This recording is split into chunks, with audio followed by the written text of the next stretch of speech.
Let me tell you what we're doing this morning. Our format's going to be a little different than normal. We've got special guest, Pastor Daniel Moore. Hey, Pastor Daniel. And his utes.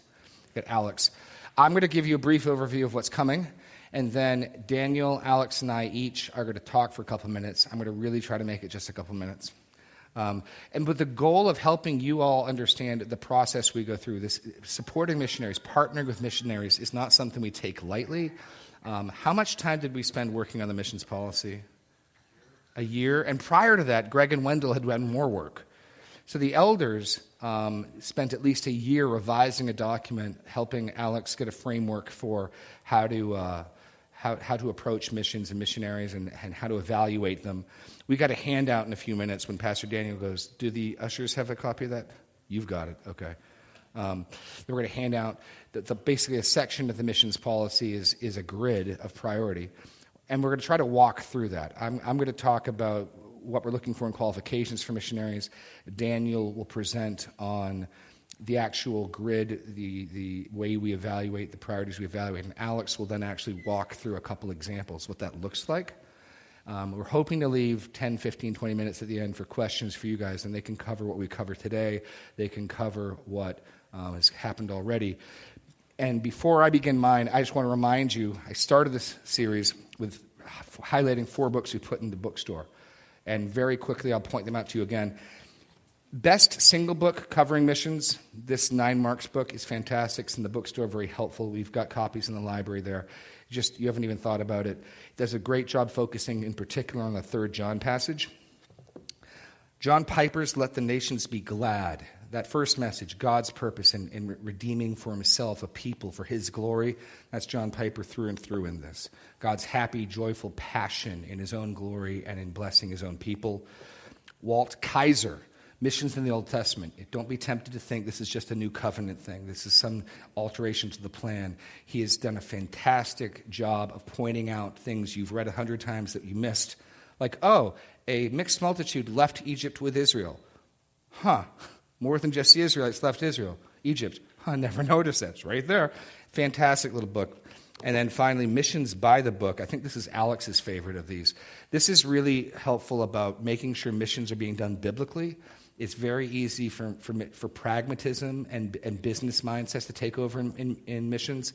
And so Chad Vegas and Alex Kochman have done a really excellent job of trying to make sure we're doing missions biblically. They're all available in the library and in the bookstore. With that out of the way, actually I had one other announcement to make. We're not handing them out because they're kind of unwieldy. If you'd like to see a copy of our missions policy, let me know. I got a couple printed off, and I can get them to you.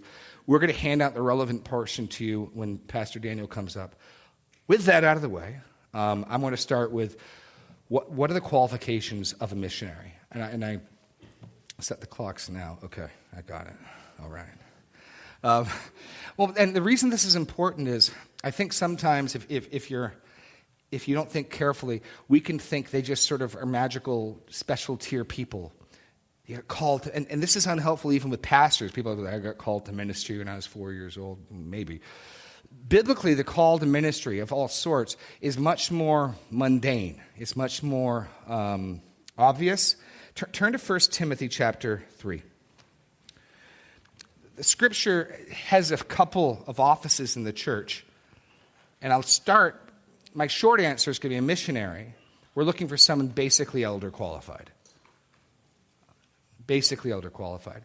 And so the Holy Spirit told the church in Antioch that Barnabas and Saul were set apart for this work. But apart from the Holy Spirit audibly speaking, how do we identify a missionary? I'm going to argue something similar to the way we identify elders or deacons. And so let's just take a look at 1 Timothy chapter 3, the qualifications. This isn't necessarily some mystical thing. I would not expect it to be. That's not to say people don't early on have a passion, but 1 Timothy 3, how do you identify elders? This saying is trustworthy.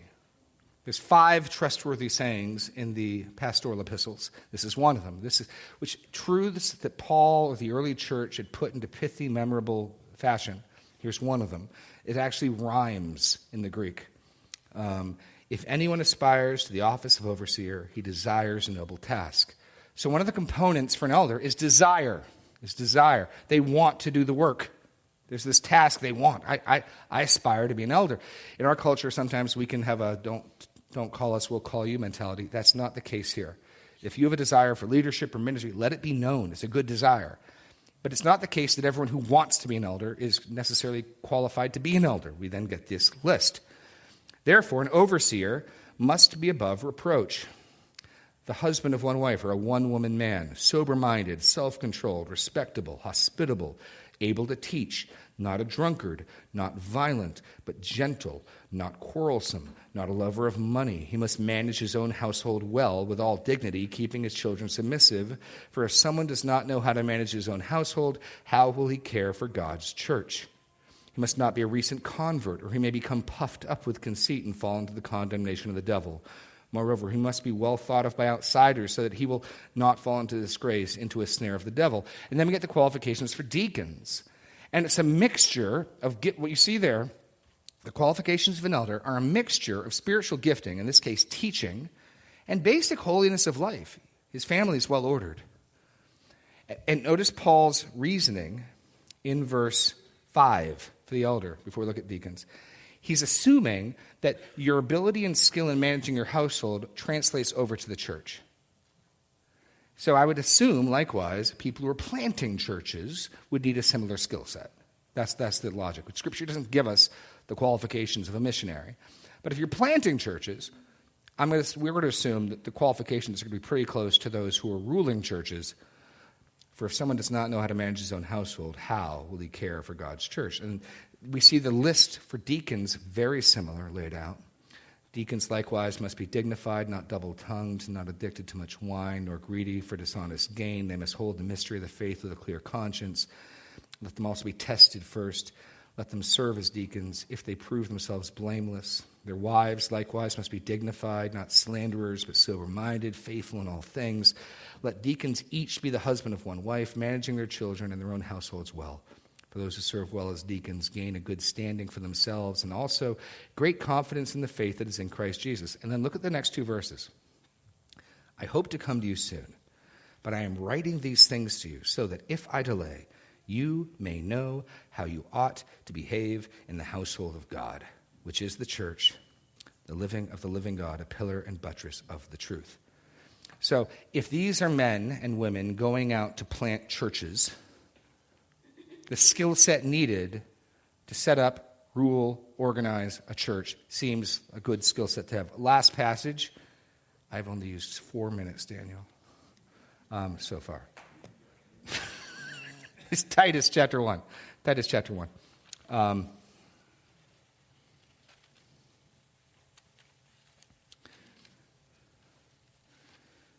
One of Paul's missionary team, Titus, gets left behind in Crete.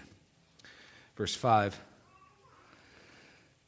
This is why I left you in Crete, chapter 1, so that you might put what remained in order and appoint elders in every town as I directed you. So, at least here, a missionary, one of Paul's team, needs to appoint elders. So another reason why I'd say elder qualification is pretty much what we're looking for is you got to be able to train up elders. You got to be able to establish elders. You can't give what you don't have. You can't teach what you don't know. So something roughly like an elder is what we're looking for, combined with a giftedness in evangelism, a giftedness in teaching and discipling. They're going to be teaching them to observe all that I commanded in your name, and they're going to be baptizing them. So where we find somebody who has their household in order, showing the basic maturity qualifications close to an elder, they've got a good understanding of the church. That's another piece that's critical. Is you're planting churches. So what is it you're planting? When I get a chance to talk to prospective missionaries, talk to me. Tell me about your understanding of the church, and tell me it's more than just wherever 2 or 3 are gathered, there I am. Tell me more. And a giftedness in teaching, in evangelizing, and a desire to build where someone else doesn't have a foundation. I think that's probably when we're dealing with a missionary.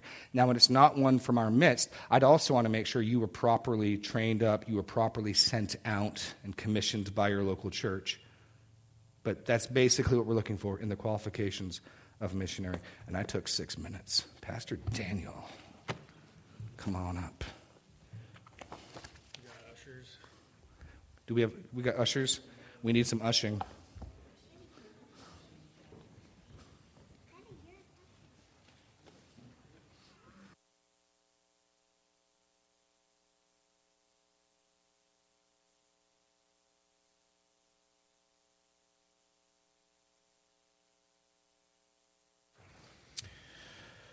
Okay, so how long has it been? 10 years ago that we wrote this?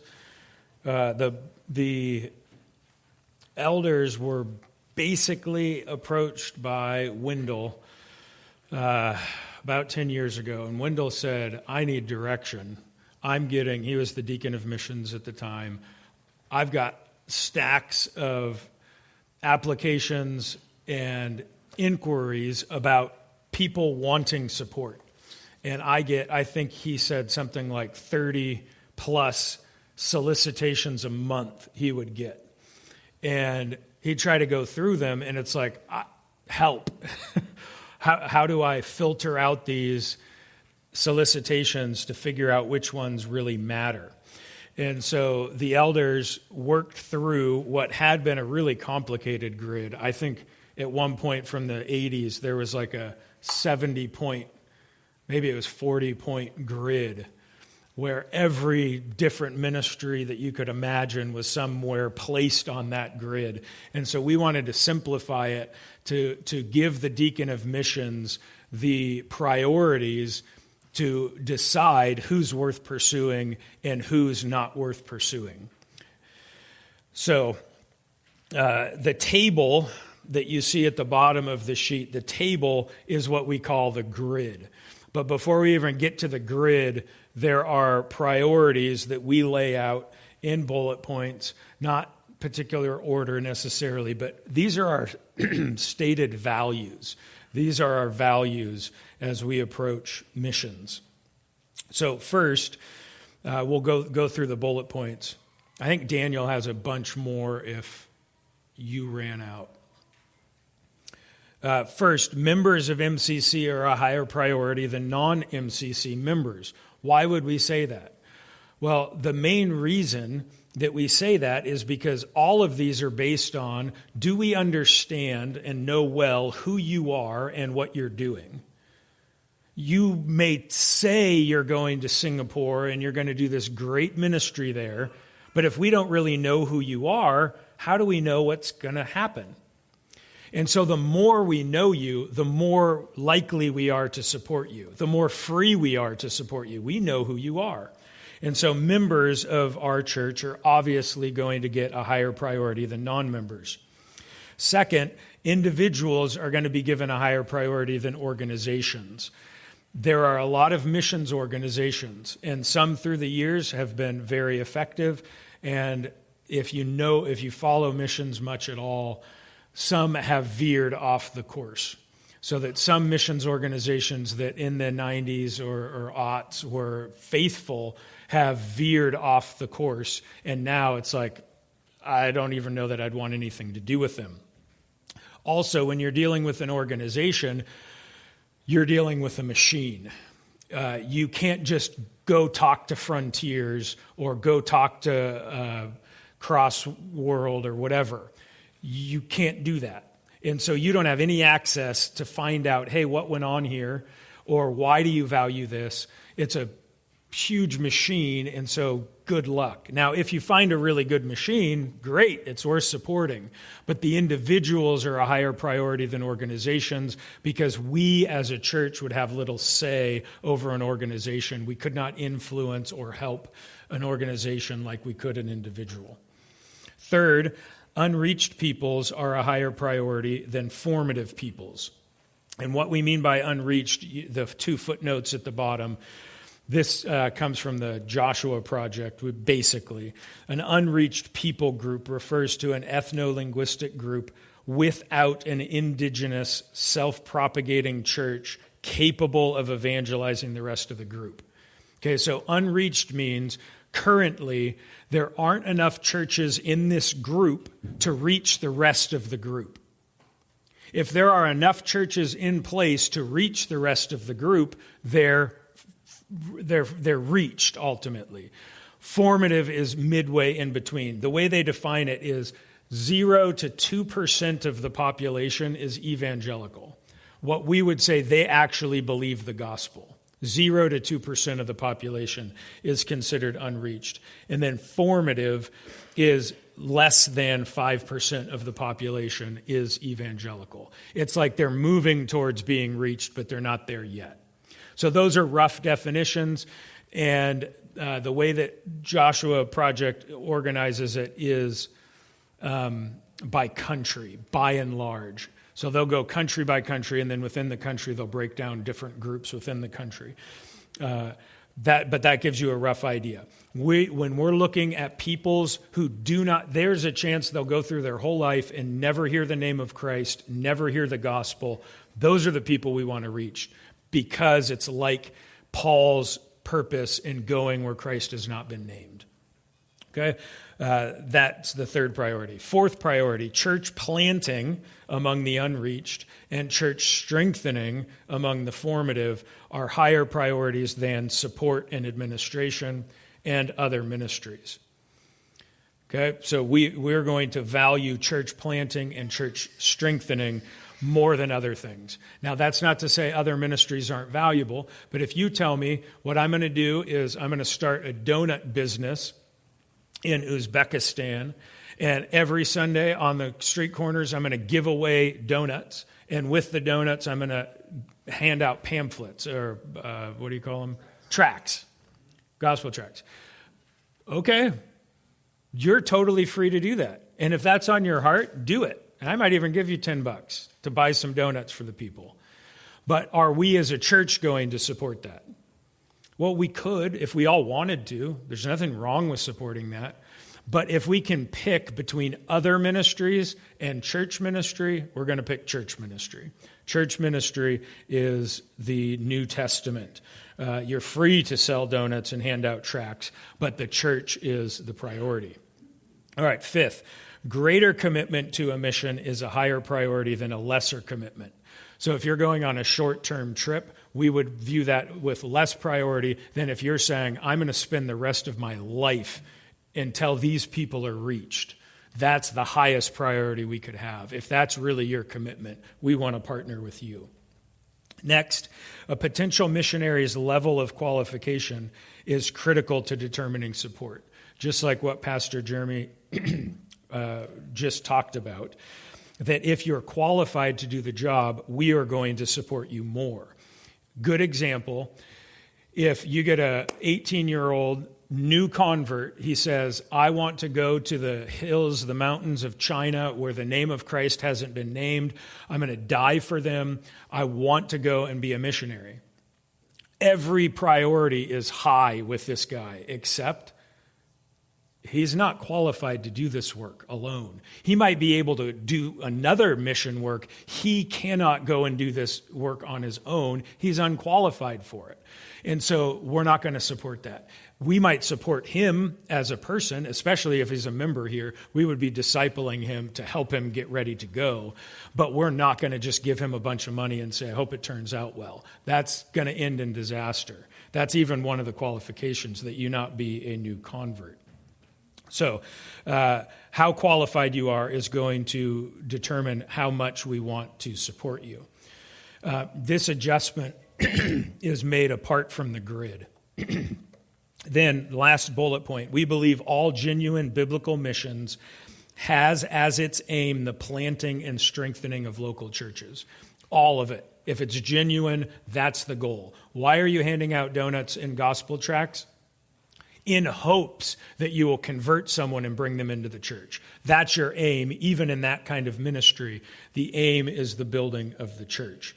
So, priority will be given to SMMOs as supported missions and missions organizations. That's a long phrase, and so we shorten it. Anyone we support, basically, priority is going to be given to those people and institutions who demonstrate the centrality of the local church. That's what we're after. That's what our priorities are. So those are all the priorities in words, and then we have the difficult task of trying to put those words into numbers, and that's what the grid is. The grid at the bottom is our attempt at quantifying, putting into numbers those values. So we have on the left MCC member, non-MCC member, or missions organization, who they're targeting. And then across the top, you have church planting, church strengthening, support and administration, and then other ministries. And then we've given a number to each of those. And we literally, I don't know how many meetings we spent on this, but we literally argued out, should this be a 1 or should this be a 2? Should this be a 5 or should this be a 6? Because we want it to reflect the priorities that we all agree on. We all agree on the priorities. How do we put that into numbers? And so what we came up with is the highest level of support or priority that we could give you would be if you're a member of our church and you're going to plant churches or strengthen churches in an unreached people. That's number 1. We can't imagine a higher priority. If one of you told us with a good plan, we want to go to an unreached people and help plant churches, we would give you all the budget money we could possibly give you. There's just no question. We would want to give you there would be no limit on what we would give you to make that happen. The limit would be what we have. The second priority would be the same goal with a non-MCC member. And that would be pretty close, Alex, correct? Where's Alex? Correct me if I'm wrong, but that would be pretty close to the E-words. They're going to an unreached people group. Their qualifications are high. They're planting churches, and they are qualified to do the job. Like, I think I left something out, but they were very high up there. But we didn't know them at all. We met them for the first time, and when we heard about what they wanted to do, we said, 2 thumbs up, this is awesome. We want to support you. And we were actually a little bit bummed that they already had most of their support, because we wanted to give them more support, but it was like, no, we pretty much have it covered. But we got to partner with them, and we considered that a joy. The third priority would be an MCC member doing church planting, church strengthening work among a formative people. So this would be something like going to China or going to Russia. It's not technically an unreached place, but it's a formative place. You don't have a massive evangelical population in those countries or regions. That would be high up there as well. And then notice how quickly it drops off. A non-MCC member going to a formative country is a 7. That's a huge drop. And the reason for that is when we don't know somebody, it's going to be really difficult for us to figure out what they mean by church planting. And if we don't know what they mean by church planting, we might find out 5 years down the road, they're not doing church planting. They're leading VBS things all over the country, which is great, but no church is there at all. But they told us that they were planting churches, so numbers drop off. You can look through the rest of those numbers. I'm not going to take you through all of them, but we intentionally went through all of them, trying to prioritize it to match what we all agree in principle are our priorities. There will be time for Q&A at the end, Lord willing. But does anyone have any questions on the grid, on this priority sheet that can't wait until the end? Maybe I misspoke or you don't know what something means. Looks like we're good? Okay, I'm done. Alex?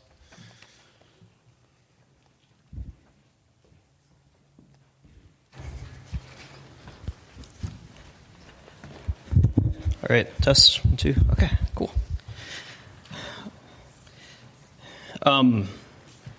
So I was going to give a few examples of what the process looks like when somebody has an application that comes to us.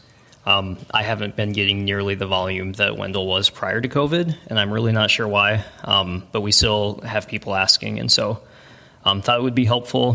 One thing before we get into it, on the priority grid, we talk about unreached peoples, formative peoples. Another category that is worth considering that's not on the grid would be unengaged peoples.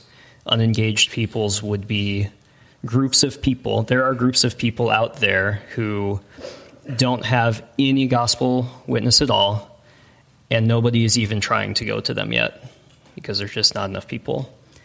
So no gospel witness, nobody even trying to reach them yet would be unengaged. All right, the first thing I'll say about the process of onboarding a missionary is it's not a science. The priority grid is super helpful. It's not a law. It's a good guide. We like it, and it's very helpful. But at the end of the day, every situation is unique. Usually it starts off with me hearing about someone, or someone reaches out to me and says, hey, I'm doing this work. I'm going to be doing this work. Are you guys interested in partnering with us? And so I have some initial conversations with them. After that, maybe if they're already on the field, we get some of their updates that they've sent out. I'll send it to the missions committee, kind of get their thoughts on it. This is the process that we're currently at with a family that we're looking at supporting. We've gotten some of their updates. They're already on the field. And we'll see where things go from there. The things that we care about when we're searching for missionaries, priority grid, we want to insist on them being sent by a local church. The going out apart from being sent just isn't something that we see biblically. We care very much about their view of the local church, and specifically how the local church connects to missions. There are some people who evangelism is their thing, and that's fine, but the local church really isn't on their radar. And then doctrine, which we'll hopefully talk about in a later week. We care very much about what they believe. If things are looking positive, and the missions committee doesn't have any reservations, and I don't have any reservations, usually we ask the missionaries to fill out an application. We have a formal application. It's about 4 pages. If you're interested, I can get it to you. But we ask things like, how much money are you wanting? What is your education history? And then we also ask things like, how did you become a Christian? When did you become a Christian? How would you describe your walk with the Lord? And so some more of those spiritual questions that we're curious about. I pulled up the Ewerts application because that's the most recent one that I've gotten, and it was 16 pages in response. And so there's a lot of information that they put in there, which is helpful, but it also takes time to go through. So after we get the application, we get together as a missions committee again. We talk through it. If things look good, we added an extra step with the Ewerts that I thought went really well, and that was bringing them into the body to meet the body, rather than just coming to you guys and saying, hey, we want to support these guys. Have them come meet you. You can talk to them, ask them questions. We thought that was really beneficial. It's not possible in every situation. Some people are already on the field, and you can't do that. But wanting to give consideration on how the body can get to know the people before we make the decision. After that, we meet again as a missions committee, and then we might run it by the pastor, the elders, and get their input, and then we make a decision on what we want to recommend. So we've gotten to various stages in the process with different applicants. We had people recently that we got the application filled out, and we decided we weren't going to partner with them. Typically, we've been trying to find missionaries. You'll notice on your priority grid that there's 2 groups listed, unreached and formative. Those are the 2 categories that we've been working in with our framework. We haven't been looking at other Great Commission work in terms of our support. I think this series, this sermon series, and some of the studying we've been doing, some of the studying I've been doing for the ABF has been helpful in thinking through the difference between the 2. And hopefully pretty soon we'll have a better plan for supporting some of the other Great Commission work. Because there is other good work out there that is worth supporting, but to this day, we've really been trying to focus solely on missionaries. Overall, the process can take months. We can try to expedite it if there's reason to. And so like with the Ewerts, they were getting ready to leave, go to the field. And so we tried to push things through really quickly. With the people we're currently evaluating, we don't see a need to try to move quickly with them. Obviously, we don't want to just sit around forever. But yeah, and I think we have time for questions. You can ask about this. The other thing I wanted to do is just touch on a few of the other topics that I'm hoping to cover as we launch into the ABF series, getting your guys' feedback. If you have other things that you'd be curious to hear about, you can let me know after, or you can say it during the Q&A time. If you have specific questions that you want me to cover, let me know. I can be doing some research on that. The different topics that I was looking at doing would be prayer, like doing a week on prayer and prayer in missions specifically. Suffering. There is a lot of suffering as a missionary, and what does that look like? Where does some of it come from? The missions policy. So you have an appendix to the missions policy. There are 5 or 6 other pages of content that might be helpful for people to understand is there, both our commitments to the missionaries and what their commitments are to us. So we've talked a little bit about evaluating missionaries, but how as individuals, personally, do we evaluate ministries and things that seem like good works or missionaries in our own lives? Like, you don't have to just support missionaries through the church. Like, you're quite welcome, and we encourage you to look individually to see who you want to partner with. But how do you think through those things? Because there are a lot of people out there doing good works. We are hoping to have a week on the insider movement. So Jeremy hit on that a little bit last week. He would probably be coming in to teach that one. Short-term trips. How do we think about short-term trips in missions? Different methodologies. So what does it practically look like? That one could probably take a couple weeks. Some of the dangers and concerns in missions. There are things to be watching out for. There are other things that it's like, you might want to be careful in thinking through those. And then I'm calling it leftovers, just because there was a lot of content the first 4 weeks, I guess, that we haven't covered. And so trying to pull all of that in together into 1 or 2 sessions. So that's all I have. Want to come up and we can field questions? Sure. Let me offer one clarification. Alex's diaconate has 2 wings. There's the missions with the missions committee, but I think technically he's the deacon of outreach. And as such, there are non-missions Great Commission work we already do support. Like the Frasers, Evangelical Chaplains Ministry, like those types of things. Joel and Dennis going to nursing homes. Camp Appanus is Great Commission work done with kids. So already we do some of that.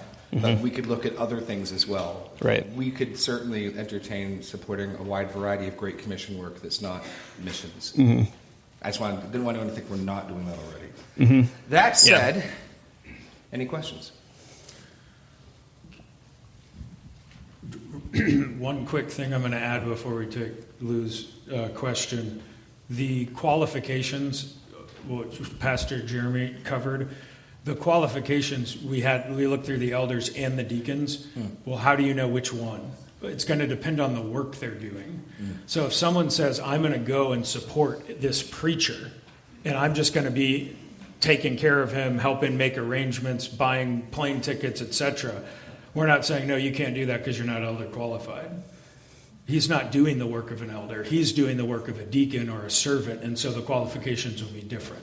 Just so you don't think we have this ridiculous standard for any missionary. It depends on the work they're doing. I'm just wondering, is there anything in your hierarchy of priorities that is determined by location? Because I've been convicted that United States is desperately in need of missions. and partly because I went to a church when I lived in Arizona. I went to a missions church on an Indian reservation, and it was a missions church for 38 years that I know of, and never was able to take over for its own self. Typically, location comes into it some, but we're more focusing on people groups and the types of people that we're reaching out to. And so if it's, a tribe that, maybe they have their own culture, their own language, and people aren't reaching them, like potentially. If it's just the average person in downtown Des Moines, we don't really have a category for that one. But we would have a category of Great Commission work. Yes. There's tremendous amounts of Great Commission work that needs to be done in the United States of America. But you were targeting and thinking about, many years ago, planting a church where you could almost view as missions, right? Because depending on how you divide things up, you can find people groups in the U.S. that are unreached. Yeah, we were looking at Provo, Utah, which is like 99.8% Mormon, totally an unreached people group in some sense. But we weren't considered missions work because it was in our country. That was at the church we were at the time. I don't think we would take that stance here. Right. If we were trying to reach a Native American population, or like we have in a number of cities, immigrant populations that are clustering, and we want to target them and try to reach them with the gospel, we would consider that as a part of Great Commission work. It might be domestic missions in our budget category, but we'd still look at it. Those people need to be reached, and the churches around them might not be able to reach them. So, And one of the points I hope you walk away from this series with is, I think we can sometimes think of missions and missionaries as the really exciting, really important all-star. And again, Paul, we're co-workers. When I gave my wife the definition of missions, I had pushed back, what's your take on this definition? She said, well, by this definition, my dad's not a missionary, and her dad's a church planting missionary to the United States. How many churches has he planted, Serena? We've done strengthening ministries as well, so Okay. 4 or 5. 4 or 5 churches. That's amazing Great Commission work. And if anyone thinks, well, that's lame, it's not missions, like, listen to the series again. That's fantastic work. And it's work like that we ought to be willing to consider supporting. It's not Paul-like in that he's building on as a foundation, but the Great Commission is what it's all about. I mean, that's the hokey pokey. Mm-hmm. So, and I think as of today, we don't really have a good framework about how we go about supporting something like that. Like, we have a very solid framework for missionaries, but I think coming out of this series, hopefully we'll get a better idea of framework for other Great Commission work too. Other questions?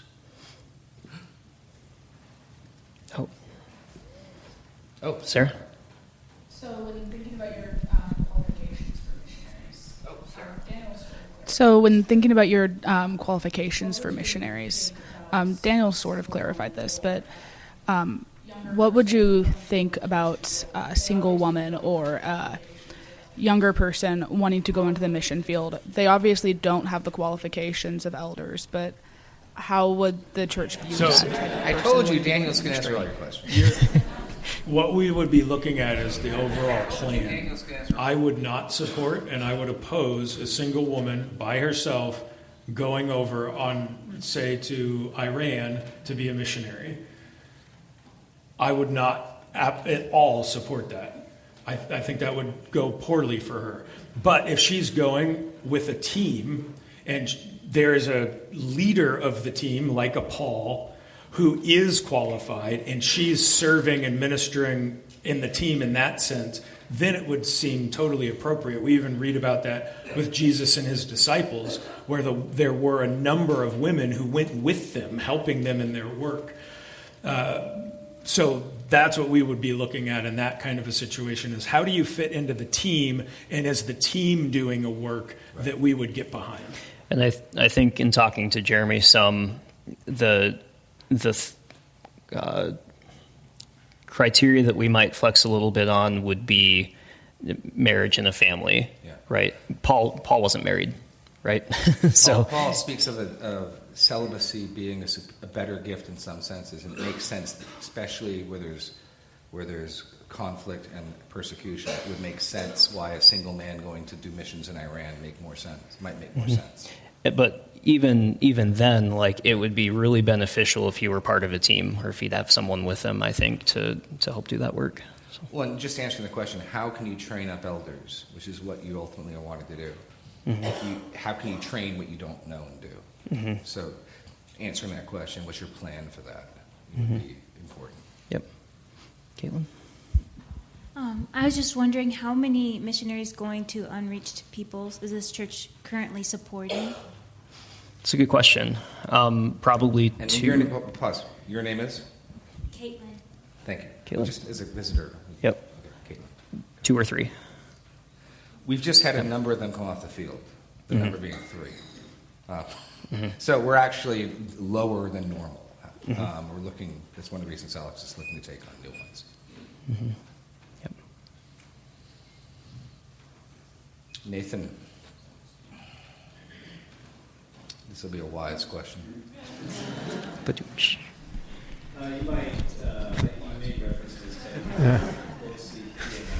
You made reference to this, but how closely theologically aligned do you have to be with a person you're sending out? I realize if they're from this church, we're probably in step quite a bit, but obviously there's some areas there where a lot of Christians are going to split hairs over. My initial do you guys have thoughts would something be to that effect, or is this someone more that like, we no, would we be need to talk willing to them to and so forth? go to their church. And so I think it would be difficult to go to a church that differs on the stance of, like, infant baptism. Like, godly brothers and sisters, we can still fellowship with them, but at the end of the day, it would be hard for me to worship in that body, especially if we have a baby. Like, what do you do? So that would be my 5-second Well, answer. one of the things we do is we ask them to read our statement of faith and indicate any areas that they differ on, and then we got points to discuss. So, for instance, Timor Nesbitt is in large agreement with us. I think his view of the end times is different from ours, and we didn't consider that as significant enough difference that we wouldn't partner with him. But if part of the goal is teaching them to observe all that I commanded, having a largely similar view of what that means is important. We don't have that written down. It's more of a case-by-case basis. I think we could have one point of disagreement, which ends the whole thing.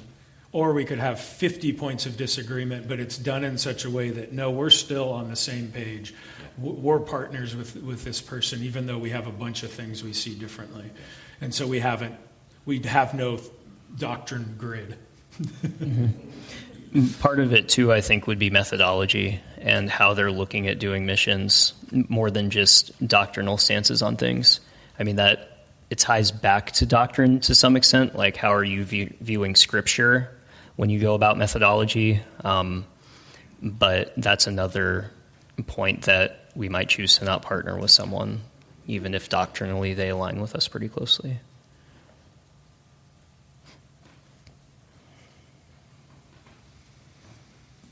Jeremy, sweet. That's going to be a sweet question. I can keep going all day. I'm noticing a theme with your jokes. Just our last name. Yeah, I'm noticing a theme with your jokes. They're just our last name and then another walk thing. right into that. Right into that.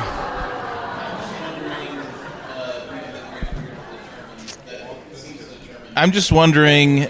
You have the grid here that seems to determine priority of support. Do you have something similar, or does this grid itself determine level of support too, or how is level of support determined? So, one of the things would be their need. If they only need another $3,000 a month, or $3,000 a year, we probably won't give them $15,000. But at the same time, if they have a great need and they rank very, very highly on our grid, we would be willing to give them a lot, I would think. Yeah. Methodologically, we've also as we've been thinking more and more through this in the last couple of years, we have more questions. We want to know more what's going on. And not to sound crass, but if we're not supporting at a certain level, it doesn't make sense to expect that type of attention. If we're giving $10 a year, answering all sorts of questions, and what about this one with that, can you come visit us next time you're here, it doesn't make any sense. So giving at a level, supporting at a level where, hey, what are your thoughts about this? And hey, I think we want to give it a level where we reasonably could expect they're going to stop by and see us on a furlough. So we want significant support if we can. We want to move at least into that direction. We'd rather support significantly a fewer number than have 20 missionaries that we give $1,000 a year to. But that's just a large overarching theme.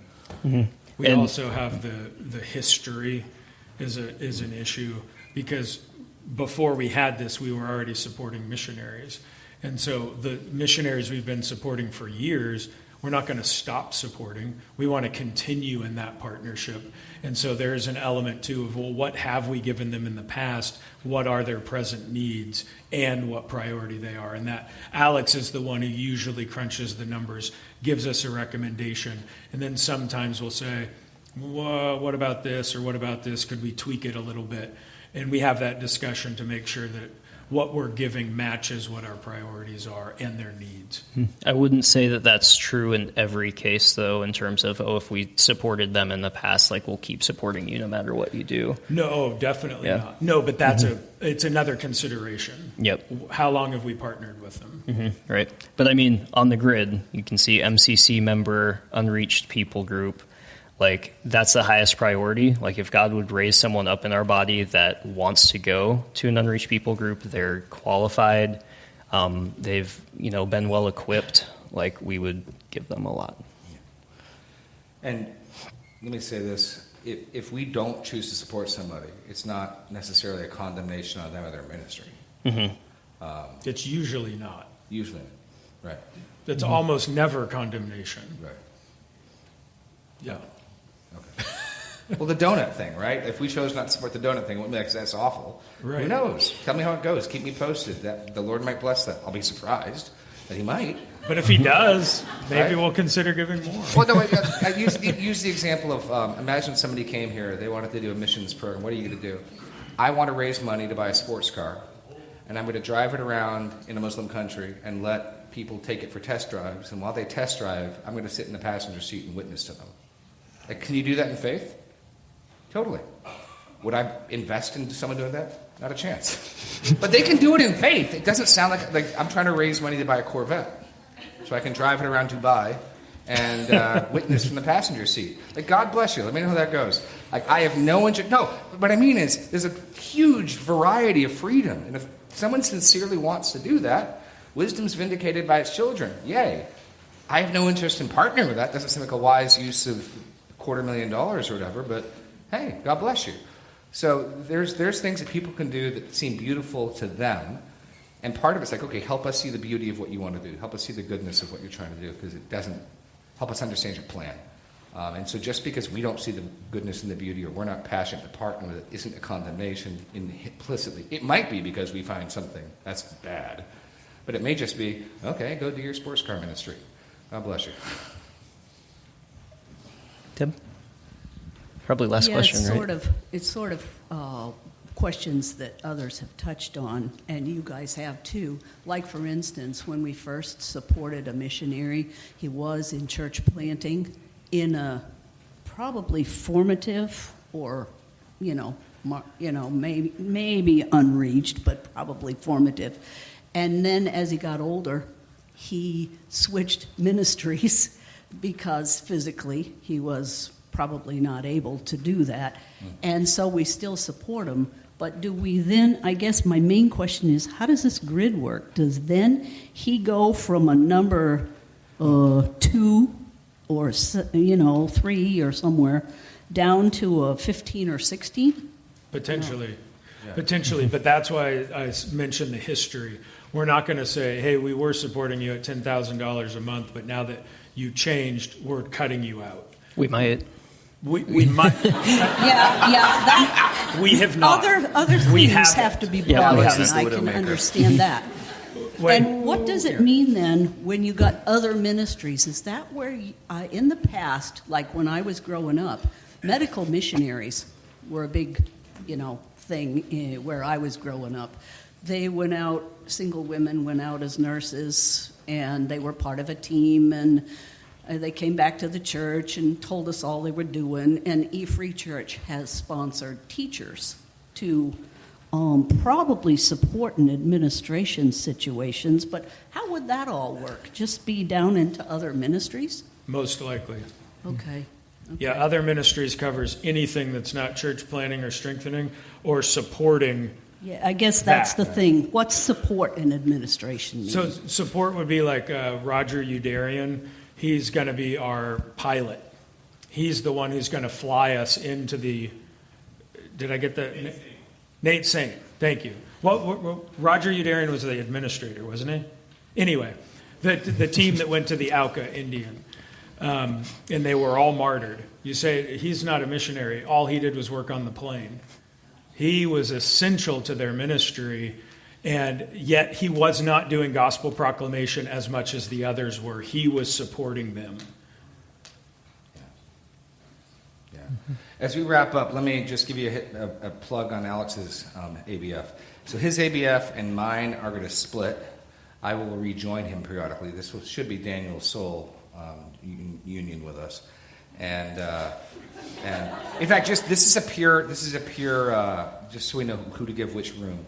Of those of you who can attend mine or Alex's, can I get a quick show of hands of who would? I'd encourage you check out Alex's next week instead of mine, because we got one of us is in the fireside, one of us is in here, and purely logistically, this will be helpful for me. Can I raise your hand if you intend to be in Alex's next week? And I won't be offended if you don't raise your hand. Okay, raise your hand if you want to hear me talk. Look, they do exist, Daniel. They do exist. Okay, well, I'll give you the auditorium next week, and we'll see what happens. Okay. Will you close us in prayer, Alex? Yes. Lord, thank you for giving us an opportunity to meet together today, to build each other up in love, to do the work of ministry. Thank you for the opportunity to do this series. I pray that it would bless people's lives, that they would put what they've heard into action. And we thank you for the missionaries that we support. We thank you for the Great Commission work that we support, and pray that you would strengthen those people, that you would use them to draw many to your name, that they would be able to bear fruit in a field that is plentiful and ready for harvest. Pray that you would give grace as we go about our day. In Jesus' name, amen.